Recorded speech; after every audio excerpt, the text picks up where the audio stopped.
నమస్తే, నేను Mounika. Welcome to వైద్యం ఆరోగ్యం. వైద్యం ఆరోగ్యంలో ఈరోజు మనం మాట్లాడుకోబోతున్నాం థర్డ్ స్పేస్ ఎండోస్కోపీ గురించి. దీనికి సంబంధించి మనకు వివరించడానికి మనతో పాటు ఉన్నారు కిమ్స్ హాస్పిటల్స్ నుంచి senior gastroenterologist doctor Srikanth Appasani గారు. వారిని అడిగి మరిన్ని వివరాలు తెలుసుకుందాం. Hello doctor. నమస్తే అండి.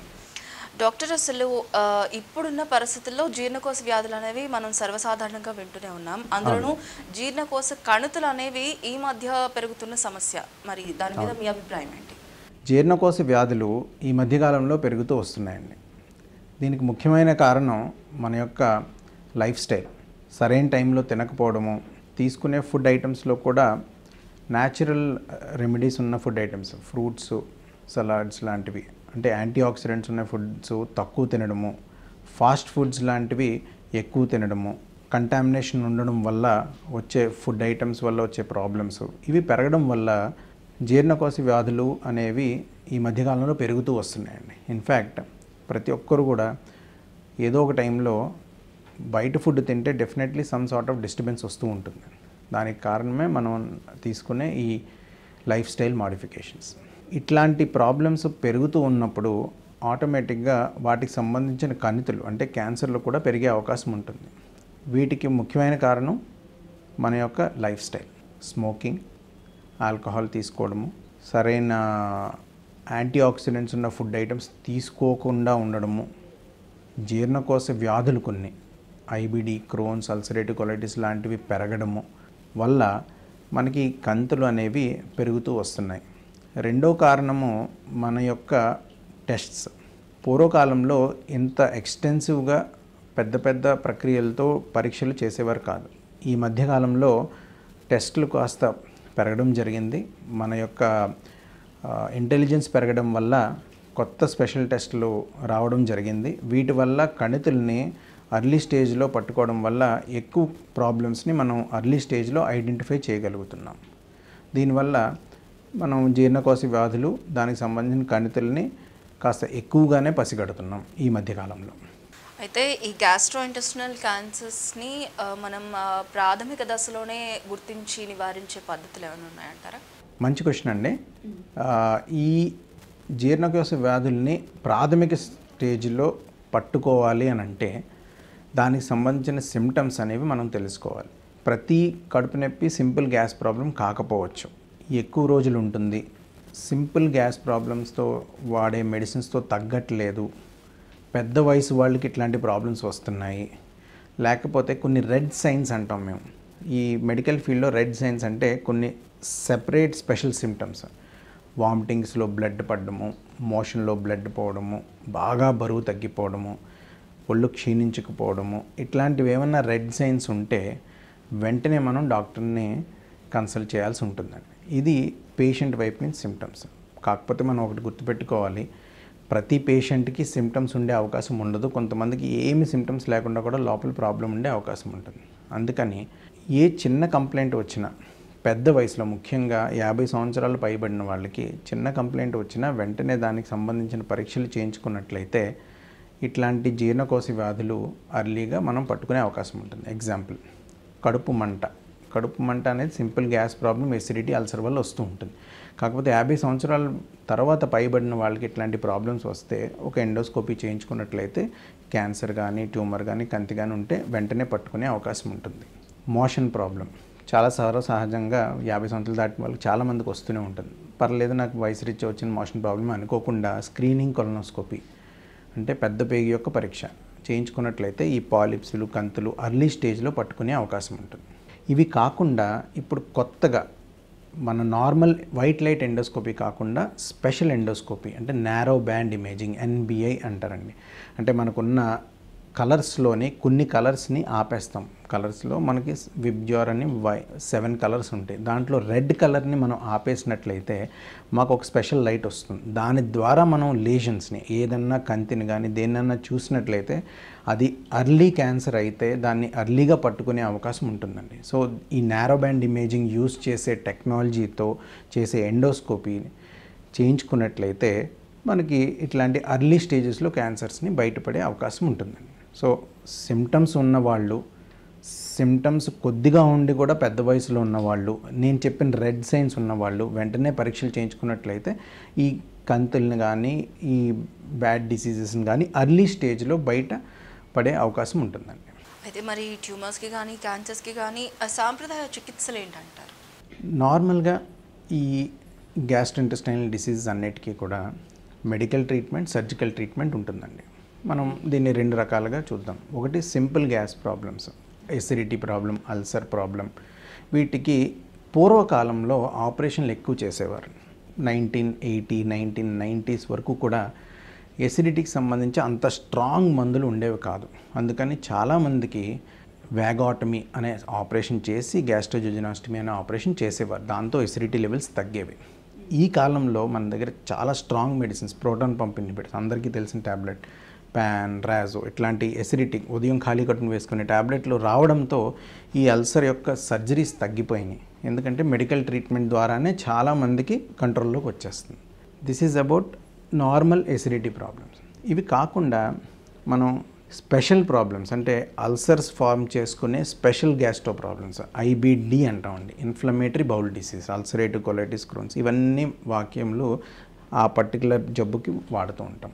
Special ulcers in large intestine, small intestine, పెద్ద పేగులో చిన్న పేగులో పుండుపడే తత్వం.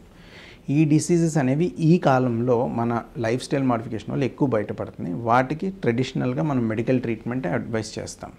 వీటిల్లో కొత్త రకమైన ట్రీట్మెంట్ ఆప్షన్స్, కొన్ని స్పెషల్ ఇంజెక్షన్స్ ద్వారా మన ఇమ్యూనిటీని కంట్రోల్ చేసి ఈ జబ్బు యొక్క లక్షణాన్ని తగ్గించే కొత్త మెడిసిన్స్ కూడా వచ్చినాయి. ఇంకా చివరాఖరికి వచ్చేవి కంతులు, క్యాన్సర్లు, ట్యూమర్లు. వీటికి ద స్టాండర్డ్ ట్రీట్మెంట్ ఈ సర్జరీ. ఎందుకంటే ఎక్కడైనా కంతి కానీ, క్యాన్సర్ కానీ, ట్యూమర్ కానీ ఉన్నట్లయితే ఆ భాగము, దాని చుట్టుపక్కల ప్రసరణ ఉండే భాగము తీసేసినట్లయితే కంప్లీట్ రికవరీ అయ్యే అవకాశం ఉంటుందండి. వీటిల్లో ఇప్పుడు లేటెస్ట్గా వచ్చినవి ఏంటంటే అర్లీ స్టేజ్లో బయటపడినట్లయితే, అంటే మనం చుట్టుపక్కలకు పాకకుండా ఒకే ఒక్క చోట ఉండి, అది కూడా పేగు యొక్క పొరల్లోని 3-4 పొరల్లో 1-2 పొరలో మాత్రమే ఉన్న స్టేజ్లో పట్టుకోగలిగినట్లయితే ఎండోస్కోపీ ద్వారానే, అంటే ఆపరేషన్ కూడా చేయకుండా ఎండోస్కోపీ ద్వారానే వీటిని తీసేసే ప్రక్రియలు కూడా ఉన్నాయి. వాటి పేరే third space endoscopy, endoscopic mucosal dissections, endoscopic submucosal dissections. ఈ వాక్యంలన్నీ కూడా మనం ఈ అర్లీ స్టేజ్ క్యాన్సర్స్ని ఎండోస్కోపీ ద్వారా తీసే ప్రక్రియకి వాడుతూ ఉంటాం. అయితే ఈ థర్డ్ స్పేస్ ఎండోస్కోపీ అంటే ఏంటి డాక్టర్? నార్మల్గా మనం అందరికీ తెలిసిన ఎండోస్కోపీ, నోటి ద్వారా కానీ మోషన్ రంధ్రం ద్వారా కానీ ఒక పైప్ వేసి పరీక్ష చేస్తాం. దాన్ని ఫస్ట్ స్పేస్ అంటాం. అంటే కడుపు లోపల, పేగు లోపల ఉన్న భాగాన్ని ఫస్ట్ స్పేస్ అంటాం. రెండవది లాప్రోస్కోపీ, అందరికీ తెలిసిందే, చిన్న చిన్న ట్యూబులతో ఆపరేషన్స్ చేస్తాం. పొరలు అంటే పేగు బయట, కడుపులోని పేగు బయట ఉన్న ఏరియాని సెకండ్ స్పేస్ అంటాం. థర్డ్ స్పేస్ అంటే ఈ రెండింటికి మధ్యలో ఉన్నది. అంటే మన పేగు యొక్క పొరల మధ్యలో తయారు చేసే స్పేస్ని థర్డ్ స్పేస్ అంటాం. పేగు యొక్క పొరలు అంటే ఏంటి? మన పేగుకి 4 పొరలు ఉంటాయండి. మ్యూకోజా, సబ్మ్యూకోజా, మజిల్ అండ్ సిరోజా అంటాం. అంటే మనం వేసుకునే బట్టల్లో లోపల బనియన్ వేసుకుని, షర్ట్ వేసుకుని, పైన కోట్ వేసుకున్నట్లు అలా 3-4 పొరలు పేగుకుంటాయి. సో ఈ పేగు యొక్క పొరల్లోనే రకరకాల జబ్బులు వస్తూ ఉంటాయి. క్యాన్సర్లు అనేవి మొదటి 2 పొరల్లో వస్తూ ఉంటుంది. మజిల్ ట్యూమర్స్ అనేవి జిస్ట్ అంటాం, అవి 3వ పొరలో ఎక్కువ వస్తూ ఉంటుంది. అట్లాంటి పొరలకు సంబంధించిన జబ్బులు ఇప్పుడు బయటపడుతున్నాయి. వీటిని మనం సెపరేట్ చేసి, అంటే ఈ పేగు పొరల మధ్యలోంచి ఒక స్వరంగంలో కనుక తవ్వుకుని వెళ్ళగలిగితే దాని పేరే థర్డ్ స్పేస్ అనమాట. అంటే పేగు యొక్క మొదటి 2 పొరల మధ్యలో, అంటే మొదట 3వ పొర మధ్యలో 2వ పొరని సెపరేట్ చేసుకుంటూ దాంట్లో ఒక స్వరంగంలా తవ్వుకుంటూ వెళ్ళి మేము ప్రొసీజర్స్ చేస్తామండి. దాని పేరే థర్డ్ స్పేస్ ఎండోస్కోపీ. ఓకే, అయితే ఈ థర్డ్ స్పేస్ ఎండోస్కోపీ ప్రొసీజర్స్ ఏ విధంగా ఉంటాయి? థర్డ్ స్పేస్ ఎండోస్కోపీ ప్రొసీజర్స్ అనేవి నార్మల్ ఎండోస్కోపీ లానే మనం నోటి ద్వారా కానీ మోషన్ రంధ్రం ద్వారా కానీ చేస్తూ ఉంటాం. కాకపోతే ఈ ప్రొసీజర్స్ కాస్త ఎక్కువ టైం పడుతుంది కాబట్టి ఎనస్థీషియా ఇచ్చి maybe half an hour, 1 hour, 2 hours depending upon type of procedure. ఆ ప్రొసీజర్ యొక్క కాంప్లెక్సిటీ బట్టి టైం ఆధారపడి ఉంటుందండి. ఈ ప్రొసీజర్స్ చేసే ప్రక్రియకి స్పెషల్ ఎండోస్కోపీ అవసరం ఉంటుందండి. ఎందుకంటే పేగుల పొరల మధ్యలో నుంచి స్వరంగంలాగా తవ్వాలి కాబట్టి, అంటే లోపల ఒక చిన్న ప్లేస్ క్రియేట్ చేసుకుని వెళ్తూ ఉండాలి కాబట్టి దానికి స్పెషల్ ఎండోస్కోపీస్ అనేవి అడ్వాన్స్డ్ ఎండోస్కోపీస్ వాడుకుంటూ చేయాల్సిన అవసరం ఉంటుందండి. ఇది ఒకటే కాకుండా దీని యొక్క పనిముట్లు అంటే యాక్సెసరీస్ అంటాం. అవి కూడా చాలా స్పెషల్గా ఉంటాయి. ఎందుకంటే మనకి ఉన్న స్పేస్ అనేది 4 to 5 millimeters, maximum 1 centimeter space ఉంటుందండి. దాంట్లోనే మనకి బ్లీడింగ్ అయినా ట్యూమర్ కంతులను కట్ చేయాల్సి వచ్చినా దానికి స్పెషల్ యాక్సెసరీస్ అనేవి ఉంటాయి. మా దగ్గర స్పెషల్ నైఫ్స్, హైబ్రిడ్ నైఫ్స్ అని, డ్యూయల్ నైఫ్ అని, అలాంటి యాక్సెసరీస్ పనిముట్లతో ఈ బ్లీడింగ్ పాయింట్స్ ఆపే పనిముట్లు అంటే కోయాగులేషన్ గ్రాస్పర్స్ అనే వాటితో మనం ఈ ప్రొసీజర్స్ చేస్తూ ఉంటాం. అయితే ఈ ఎర్లీ స్టేజ్లో ట్యూమర్స్ ఉన్న పేషెంట్స్లో మరి ఈ థర్డ్ స్పేస్ ఎండోస్కోపీ అనేది ఏ విధంగా యూజ్ఫుల్ ఉంటుంది డాక్టర్? ఇప్పుడు 10 to 15 years బ్యాక్, ఒక 10-15 సంవత్సరాల క్రితం ఈ ఎటువంటి క్యాన్సర్ అయినా సరే ఆపరేషన్ చేసి ఆ భాగం మొత్తం తీసేసేవాళ్ళం. అది ట్రెడిషనల్ ట్రీట్మెంట్. ఎందుకు అంటే అప్పట్లో ఇంత అడ్వాన్స్డ్ ఎండోస్కోపిక్ ప్రొసీజర్స్ ఉండేవి కాదు కాబట్టి. ఇప్పుడు మనం ఆ ట్యూమర్ కనుక అర్లీ స్టేజ్లో అంటే పట్టుకున్నట్లయితే, అర్లీ స్టేజ్లో ఉండడం అంటే ఏమిటి, 1, 2 ఫస్ట్ 2 లేయర్స్ అంటే మొదటి 2 పొరల్లో మాత్రమే ఉంది జబ్బు, కింద వరకు పాకలేదు అన్నప్పుడు మనం ఆ లేయర్స్ని సెపరేట్ చేసుకుంటూ తీసేయడం అనేది ఈ థర్డ్ స్పేస్ ఎండోస్కోపీ. సో ఈ అర్లీ క్యాన్సర్స్ని మనం ఎండోస్కోపీ ద్వారా, అంటే ఈ థర్డ్ స్పేస్ ఎండోస్కోపీ ద్వారా తీసేయడం వల్ల అడ్వాంటేజెస్: 1, పేషెంట్కి మేజర్ సర్జరీ అవసరం ఉండదు, మొత్తం పేగు కట్ చేయాల్సిన అవసరం ఉండదు. 2, త్వరగా పేషెంట్ డిశ్చార్జ్ అయ్యి ఇంటికి వెళ్ళిపోవచ్చు. ఇప్పుడు ఆపరేషన్ చేసినట్లయితే ఎంత కాదనుకున్నా 3 నుంచి 5 రోజులు హాస్పిటలైజేషన్ ఉంటుంది. ఈ థర్డ్ స్పేస్ ఎండోస్కోపిక్ ప్రొసీజర్స్ ద్వారా వితిన్ 24 hours మనం డిశ్చార్జ్ అయ్యి ఇంటికి వెళ్ళిపోయే అవకాశం ఉంటుంది. 3వది, పేషెంట్కి యొక్క మార్బిడిటీ అంటే పేషెంట్ పడే ఇబ్బందులు కూడా చాలా మట్టుకు తగ్గిపోతాయి. So we are able to preserve the organ, అంటే మొత్తం పేగు తీసేయకుండా తక్కువ టైంలో మనం పేషెంట్ డిశ్చార్జ్ చేయగలుగుతాం. కాబట్టి థర్డ్ స్పేస్ ఎండోస్కోపీ అనేది ద్వారా చేసే ప్రొసీజర్స్ సర్జరీ కన్నా బెటర్. కాకపోతే ఈ థర్డ్ స్పేస్ ప్రొసీజర్స్ మాత్రం ఓన్లీ అర్లీ స్టేజ్లో ఫస్ట్ 2 layers ఆఫ్ ద ఇంటెస్టైన్లో ఉన్నప్పుడు మాత్రమే చేయగలుగుతాం, లేదా 3వ లేయర్లో ఉండి మిగతా లేయర్స్కి పాకకుండా ఉన్నప్పుడు మాత్రమే చేయగలుగుతాం. ఈ థర్డ్ స్పేస్ ఎండోస్కోపిక్ ప్రొసీజర్స్ యొక్క పేర్లు: EMR ఎండోస్కోపిక్ మ్యూకోజల్ రిసెక్షన్, అంటే మ్యూకోజ్ అంటే ఫస్ట్ పొర, దాన్ని తీసేయడం. 2, ESD endoscopic sub mucosal dissection, అంటే పేగు పొరల్ని సెపరేట్ చేసుకుంటూ చేసే ఆపరేషన్ ప్రక్రియ. స్టర్ సబ్మ్యూకోజల్ టనలింగ్ ఎండోస్కోపిక్ రిసెక్షన్, అంటే చిన్న స్వరంగంలా తవ్వుకుంటూ ఎక్కడైతే ట్యూమర్ ఉందో దాన్ని తీసి బయటకు వచ్చేసి మళ్ళీ ఆ ఏరియాని క్లోజ్ చేయడానికి స్టర్ అంటారు. ఓకే డాక్టర్, అయితే ఈ థర్డ్ స్పేస్ ఎండోస్కోపీ అనేది ఇతర గ్యాస్ట్రో ప్రాబ్లమ్స్కి కానీ డిసీజెస్కి కానీ యూజ్ చేసే అవకాశాలు ఉన్నాయా? ఎస్ అండి. థర్డ్ స్పేస్ ఎండోస్కోపీ అనేది not only for cancers, it is useful for other problems also. కొంతమందికి అన్నవాహిక యొక్క కదలికలు దెబ్బతింటాయి. అన్నవాహికలో ఉన్న నరాలు అంటే నర్వస్ సిస్టమ్ డ్యామేజ్ అవ్వడం వల్ల పేగుల యొక్క కదలిక ఆగిపోతుంది. దానివల్ల తీసుకునే ఆహార పదార్థాలు అన్నవాహిక లోపలే ఆగిపోతాయి, స్టమక్లోకి వెళ్లకుండా. దాన్ని ఎకలేషియా కార్డియా అని అంటాం. ఈ పర్టికులర్ ఎకలేషియా కార్డియా అనే కండిషన్ వల్ల ఫుడ్ పైప్ అంటే అన్నవాహిక స్టమక్ మధ్యలో ఉన్న స్పింక్టర్ టైట్గా ఉండిపోతుంది. ఎందుకంటే నరాల కనెక్షన్లు సరిగ్గా పనిచేయకపోవడం వల్ల అది ఓపెన్ కాదు. అటువంటి ప్రాబ్లమ్స్ కూడా మన ఈ థర్డ్ స్పేస్ ఎండోస్కోపీలో పోయం అనే ప్రక్రియ, పెర్ ఓరల్ ఎండోస్కోపిక్ మయోటమీ, అంటే ఈ పేగుల పొరల మధ్యలోంచి ఒక చిన్న స్వరంగంలా వెళ్ళి ఈ కండను కట్ చేసుకుని బయటకు వచ్చి మనం క్లోజ్ చేయొచ్చు. దానివల్ల ఎక్కడైతే టైట్గా మూసుకుపోయిందో అది తెరుచుకుంటుంది, తీసుకునే ఆహార పదార్థాలు లోపలికి వెళ్తాయి. ఇంతకు మునుపు ఎకలేషియా కార్డియాకి సర్జరీ అంటే లాప్రోస్కోపీ ద్వారా హెల్లర్స్ మయోటమీ ఆపరేషన్ చేసేవాళ్ళము. ఇప్పుడు పోయం వచ్చిన తర్వాత రెండింటికి ఈక్వల్ ఇంపార్టెన్స్ వస్తుంది. సో పోయం వల్ల కూడా అంటే పెర్ ఓరల్ ఎండోస్కోపిక్ మయోటమీ వల్ల కూడా ఎకలేషియా కార్డియాకి మంచి రిజల్ట్స్ వస్తున్నాయి. అండ్ మోస్ట్ ఇంపార్టెంట్ ఈస్ ఈ థర్డ్ స్పేస్ ఎండోస్కోపీ పోయం ప్రొసీజర్తో average hospitalisation is 24 hours. Recovery rate is very fast. So patient త్వరగా రికవర్ అయ్యే అవకాశము, తక్కువ ప్రాబ్లమ్స్తో బయటకు వెళ్ళే అవకాశం ఉన్నది. అయితే డాక్టర్, ఈ యాసిడ్ రిఫ్లెక్స్ ప్రాబ్లమ్స్ అని వింటూ ఉంటాం కదా, మరి వాటికి ఎలాంటి ట్రీట్మెంట్స్ ఉన్నాయంటారు? యాసిడ్ రిఫ్లెక్స్ అంటే మనకి నార్మల్గా తయారయ్యే యాసిడ్ కానీ, లేకపోతే ఎక్సెసివ్గా తయారవుతున్న కడుపులో ఉన్న యాసిడ్ కానీ గుండెల్లోకి రావడాన్ని యాసిడ్ రిఫ్లెక్స్ అంటాం. మనం అర్థం చేసుకోవాల్సింది ఏంటంటే ఈ యాసిడ్ అనేది కడుపులో నార్మల్ డైజెస్టివ్ జ్యూస్, అంటే మనం తీసుకునే ఆహార పదార్థాలని డైజెస్ట్ చేసే నార్మల్ జ్యూస్ మాత్రమే యాసిడ్. కాకపోతే ఇది ఉండాల్సిన ప్లేస్ అంటే స్టమక్లో కాకుండా అన్నవాహిక లోపలికి రావడము, లేదంటే ఎక్కువగా తయారవడం వల్ల యాసిడ్ రిఫ్లెక్స్ వస్తూ ఉంటుంది. వీటికి ట్రెడిషనల్గా మన ట్రీట్మెంట్ ఎసిడిటీ ట్యాబ్లెట్స్, ఎసిడిటీ తగ్గించే మెడిసిన్స్, ఉదయం ఖాళీ కడుపును వేసుకునే ట్యాబ్లెట్ల ద్వారా ఎసిడిటీ లెవెల్స్ తగ్గుతూ ఉంటాయండి. వాటి వల్ల మనం ఎసిడిటీ కంట్రోల్ అవుతుంది, ఆటోమేటిక్గా యాసిడ్ రిఫ్లెక్స్ తగ్గుతూ ఉంటుంది. కాకపోతే ఇక్కడ గుర్తుపెట్టుకోవాల్సిందంటే మనం ఇది వస్తున్న కారణాన్ని ట్రీట్ చేయకుండా ఓన్లీ ఎసిడిటీ ట్యాబ్లెట్లు వాడితే సరిపోకపోవచ్చు. అది ఎందుకు వస్తుంది, మన లైఫ్ స్టైల్లో తేడా ఉన్నదా, లేకపోతే అన్నవాహిక బాగా లూజ్గా ఉండటం వల్ల యాసిడ్ రిఫ్లెక్స్ అవుతుందా, అలాంటివి కూడా చూసుకుని వాటిని కూడా అడ్రస్ చేయాల్సిన అవసరం ఉంటుంది. లేదంటే ఈ ట్యాబ్లెట్లు అలా వాడుతూనే ఉండాల్సిన అవసరం ఉంటుంది, ఆపే అవకాశం ఉండదన్నమాట. ఇప్పుడు వీటికి మనం ట్రీట్మెంట్ ఎలా చేస్తామంటే మెడిసిన్స్ ద్వారా తగ్గకపోయినా, లేకపోతే మెడిసిన్స్ ద్వారా తగ్గి మనం మందులు ఆపలేకపోయినా, లేకపోతే మెడిసిన్స్ ద్వారా కాంప్లికేషన్స్ కానీ యాసిడ్ రిఫ్లెక్స్ వల్ల కాంప్లికేషన్స్ కానీ వచ్చినట్లయితే సర్జరీ చేయిస్తాం.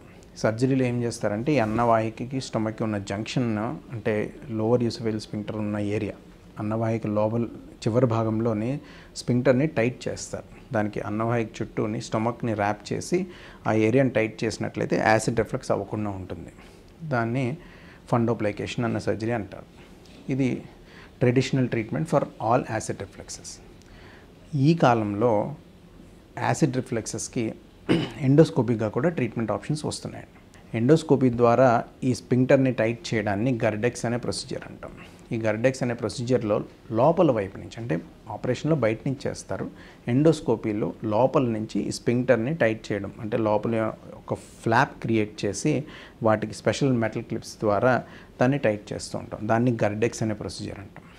మరీ ఎక్కువ ప్రాబ్లం లేని వాళ్ళు, అంటే అన్నవాహిక యొక్క లూజ్నెస్ తక్కువ ఉన్నవాళ్ళు, ఎక్కువ ఉన్నట్లయితే ఆపరేషన్ కానీ గర్డెక్స్ కానీ చేస్తారు. తక్కువ ఉన్నట్లయితే వాళ్ళకి మేము ఎండోస్కోపీ ద్వారా ఆర్మ్స్ అనే కొత్త థర్డ్ స్పేస్ ప్రొసీజర్ అంటాం. దాన్ని కూడా ARMA, anti reflux mucosal ablation, ARMS, anti reflux mucosectomy. వీటిలో అన్నవాహిక యొక్క లోపల భాగం, అంటే చివరి భాగంలో స్పింక్టర్ కిందన స్టమక్ వైపు ఒక స్కారింగ్ చేస్తామండి. ఎండోస్కోపీ ద్వారా ఒక స్పెషల్ ప్రక్రియ ద్వారా పుండు పడేటట్టు చేస్తాం. తర్వాత అది హీల్ అయ్యి ఒక చిన్న స్కార్లా తయారయ్యి స్పింక్టర్ టైట్ అవుతూ ఉంటుందండి. ఇది ఎండోస్కోపీ ద్వారానే చేస్తాం కాబట్టి మేజర్ కాంప్లికేషన్స్ కానీ మేజర్గా హాస్పిటలైజేషన్ కానీ అవసరం ఉండదు. ఈ ఎండోస్కోపిక్ ప్రొసీజర్స్ ఏదైనా సరే మ్యాక్సిమం 1 or 2 days హాస్పిటలైజేషన్తోనే డిశ్చార్జ్ అయిపోవచ్చు. మేజర్ కామార్బిడిటీస్ కానీ కాంప్లికేషన్స్ కానీ ఏమి ఉండవు వీటి వల్ల. ఫండోప్లైకేషన్ అనే సర్జరీ అనేది ట్రెడిషనల్ ట్రీట్మెంట్, బాగా సివియర్ ప్రాబ్లం ఉన్న వాళ్ళకి చేస్తూ ఉంటాం. Mild disease to moderate disease ఉన్న వాళ్ళకి గర్డెక్స్ అనే ప్రొసీజర్ కానీ ఎండోస్కోపీ ద్వారా ఆర్మ్స్ అనే ప్రొసీజర్ ద్వారా ఈ అన్నవాహిక స్పింక్టర్ని టైట్ చేసినట్లయితే వాళ్ళకి యాసిడ్ రిఫ్లెక్స్ తగ్గే అవకాశం ఉంటుందండి. వీళ్ళు ఎసిడిటీ ట్యాబ్లెట్లు వాడకం తగ్గించే అవకాశం ఉంటుంది. అయితే మరి థర్డ్ స్పేస్ ఎండోస్కోపీకి లిమిటేషన్స్ ఏముంటాయి డాక్టర్? ఇక్కడ చాలా క్లియర్గా అర్థం చేసుకోవాల్సింది ఏంటంటే థర్డ్ స్పేస్ ఎండోస్కోపీ అనేది మనం చేయగలిగే ఏరియా చాలా లిమిటెడ్. అంటే ఈ కంతులు కానీ ఈ ట్యూమర్లు కానీ పుండు కానీ పేగి యొక్క కొన్ని లేయర్స్లో మాత్రమే ఉండాలి. అంటే first and second layers maximum దాటి కిందకి వెళ్ళినట్లయితే చేయలేము. రెండవది the size of the lesions, మరీ పెద్ద లీజన్స్ అంటే 10 cm 20 30 cm పెద్ద లీజన్స్కి మన ఎండోస్కోపిక్ ట్రీట్మెంట్స్ ఈజీ కాదు. So these are the general limitations. ఇవి కాకుండా మనకు ఉన్న పుండు కూడా ఒకవేళ ఒక ఏరియా నుంచి పాకి సెపరేట్గా వేరే ఏరియాకి, అంటే లింఫ్ నోడ్స్కి కానీ లివర్కి కానీ పాకినట్లయితే ఈ థర్డ్ స్పేస్ ఎండోస్కోపీ అసలు చేయకూడదు. వాళ్ళకి సర్జరీ మాత్రమే కరెక్ట్ ట్రీట్మెంట్. ఇన్ఫాక్ట్ సర్జరీతో పాటు వేరే రేడియేషన్ కీమోథెరపీ కూడా అవసరం ఉంటుంది. పేగి యొక్క పొరల్లో కూడా మనకి ఎక్కువ పొరలు ఇన్వాల్వ్ అయినా, లేదా చుట్టుపక్కల పేగి యొక్క సైడ్ భాగం వరకు కూడా పాకినట్లు మనకి ఏమన్నా స్కానింగ్లో ఏమాత్రం డౌట్ ఉన్నా సరే ఈ థర్డ్ స్పేస్ ఎండోస్కోపీ చేయడానికి వీలు పడుతుంది. అయితే ఈ థర్డ్ స్పేస్ ఎండోస్కోపీ వల్ల తర్వాత ట్రీట్మెంట్ వల్ల కాంప్లికేషన్స్ ఏమైనా వచ్చే అవకాశాలు ఉన్నాయా? ఇన్ కేస్ వస్తే కనుక కాంప్లికేషన్స్కి మళ్ళీ ట్రీట్మెంట్ తీసుకోవాలి. థర్డ్ స్పేస్ ఎండోస్కోపీ ప్రొసీజర్ తర్వాత కాంప్లికేషన్స్ కన్నా during the procedure it's a high end procedure. ఇది ఒక special type of endoscopy procedure కాబట్టి దీనికి కొన్ని కాంప్లికేషన్స్ వచ్చే అవకాశం ఉంటుంది. అంటే పేగు పొరల మధ్యలోంచి వెళ్తున్నప్పుడు అన్నవాహికలో చేస్తే మన హార్ట్ చుట్టుపక్కలకు వెళ్తూ ఉంటాము. కడుపు లోపల చేస్తే పేగు పొర దాటి బయటకు వెళ్తాం కాబట్టి ఇన్ఫెక్షన్స్, బ్లీడింగ్ అయ్యే అవకాశం ఉంటుంది. ఈ థర్డ్ స్పేస్ ఎండోస్కోపిక్ ప్రొసీజర్స్ అన్నీ కూడా ఒక మంచి సర్జికల్ బ్యాకప్ ఉన్నప్పుడే చేయగలుగుతామండి. అంటే మనకి patient should be physically fit and ready for surgery. అంటే పేషెంట్ కూడా రెడీగా ఉండాలి, మనకి ఒక సర్జికల్ టీమ్ కూడా రెడీగా ఉన్నప్పుడు మాత్రం మనం ఎండోస్కోపీ ద్వారా తీయడానికి ప్రయత్నం చేస్తాం. ఎండోస్కోపీ ద్వారా తీయగలిగితే వెల్ అండ్ గుడ్. లేదంటే ఏమైనా ప్రాబ్లం వచ్చినా చేయలేకపోయినా మనకి సర్జికల్ టీమ్ బ్యాకప్ ఉంటుంది, సర్జరీ చేయాల్సిన అవసరం ఉంటుంది ఇలాంటి కండిషన్స్కి మాత్రం. ఇది చేస్తున్నప్పుడు వచ్చే కాంప్లికేషన్స్. ఫ్యూచర్లో ఒక్కసారి ఈ పేషెంట్కి ప్రొసీజర్ అయిపోయిన తర్వాత లేట్ కాంప్లికేషన్స్ అనేవి చాలా చాలా రేర్, అట్లాంటివి జరిగే అవకాశం తక్కువ. ఇన్ఫ్యాక్ట్ మనం థర్డ్ స్పేస్ ఎండోస్కోపీ అనేది ఈ ట్రీట్మెంట్ ఆప్షన్ కింద ఆఫర్ చేసేది లేట్ కాంప్లికేషన్స్ ఉండవు కాబట్టి. ఎందుకంటే ఒకసారి ఈ ప్రొసీజర్ అయిపోయి 24 to 48 hours దాటిన తర్వాత బై అండ్ లార్జ్ మేజర్గా కాంప్లికేషన్స్ ఉండే అవకాశం ఉండవండి. So it is much more safer and faster procedure.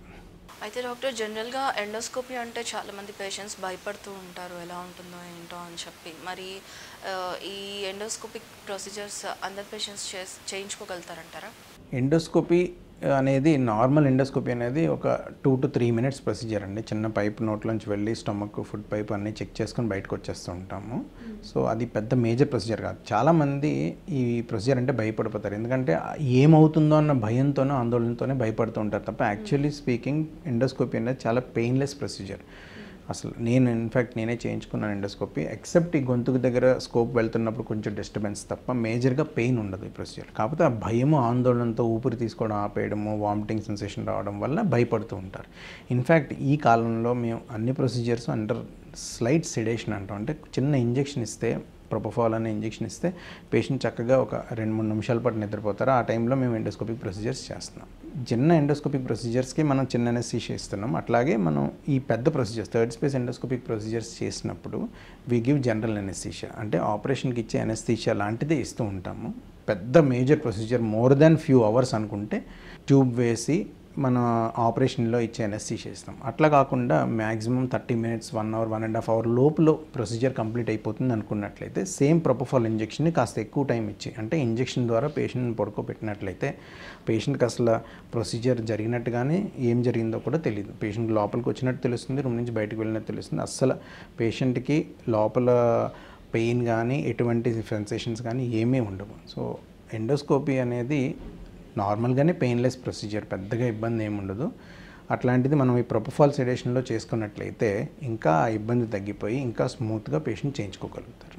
Okay doctor, gastric problems గురించి అలాగే వాటి ట్రీట్మెంట్ విధానాల గురించి చాలా క్లియర్గా వివరించారు. Thank you so much. Thanks అండి. ఇది ఇవాల్టి వైద్యం ఆరోగ్యం. Keep watching T news.